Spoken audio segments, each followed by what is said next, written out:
കാമ്പർത്ത് ഫാംസിന്റെ പുതിയൊരു വീഡിയോയിലേക്ക് ഏവർക്കും സ്വാഗതം. വയലിൽ നട്ട പയർ പടർത്തുന്ന രീതിയെക്കുറിച്ചാണ് ഈ വീഡിയോയിലൂടെ നിങ്ങൾ പരിചയപ്പെടുത്തുന്നത്. തൈകൾ നട്ടപ്പോൾ തന്നെ ഡിസ്പോസിബിൾ ഗ്ലാസ് വെച്ചതുകൊണ്ട് ഞണ്ടുകളൊന്നും തൈകൾ മുറിച്ചിട്ടില്ല. 3 ആഴ്ച കൊണ്ട് തന്നെ നല്ല രീതിയിൽ പയറിന്റെ വള്ളികൾ പടർന്നു തുടങ്ങിയിട്ടുണ്ട്. ഈ കൃഷിയിടത്തിൽ പയർ പടർത്താനായിട്ട് വളരെ സിമ്പിൾ ആയിട്ടുള്ള രീതിയാണ് ഞങ്ങൾ ചെയ്തിട്ടുള്ളത്.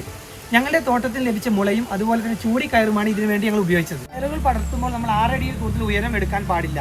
6 അടി ഉയരത്തിൽ മാത്രമേ നമുക്ക് പയർ പറിച്ചെടുക്കാൻ നല്ല രീതിയിൽ സാധിക്കുകയുള്ളൂ. ഇവിടെ ചെയ്തിട്ടുള്ളത് 3 ലെയറായി കെട്ടിയ ചൂടിക്കയർ ഏകദേശം 2 അടി ഗ്യാപ്പ് ഇട്ടുകൊണ്ടാണ് ചെയ്തിട്ടുള്ളത്.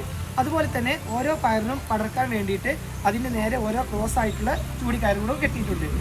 ഇപ്പോൾ ലഭിക്കുന്ന കാലാവസ്ഥ പയർ കൃഷിക്ക് വളരെ അനുയോജ്യമാണ്. ഇടയ്ക്കിടെ മഴ ലഭിക്കുന്നത് കാരണം നനയ്ക്കേണ്ട ആവശ്യം വരുന്നില്ല. അതുപോലെ തന്നെ വളപ്രയോഗങ്ങൾ നടത്താനും നല്ല രീതിയിൽ ഉപകാരപ്രദമാകുന്നു.